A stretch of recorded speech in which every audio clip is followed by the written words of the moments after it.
ছাগলকাণ্ড ও মতিউর রহমান আদালতের অভিশাপ।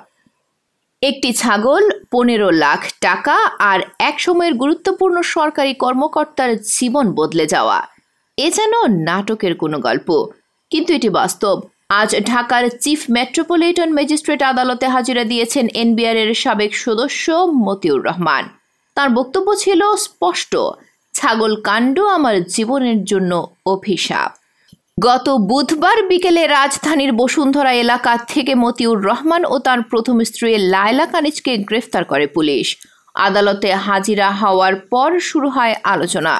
কাঠগড়ায় দাঁড়ানোর পর প্রধান পাবলিক প্রসিকিউটর প্রশ্ন করেন, মতিউর সাহেব, সেই ছাগলটি কোথায়? উত্তরে মতিউর বলেন, পিপি সাহেব, ছাগলটি আছে। এই উত্তরের সঙ্গে সঙ্গেই আদালতে হাস্যরসের সৃষ্টি হয়।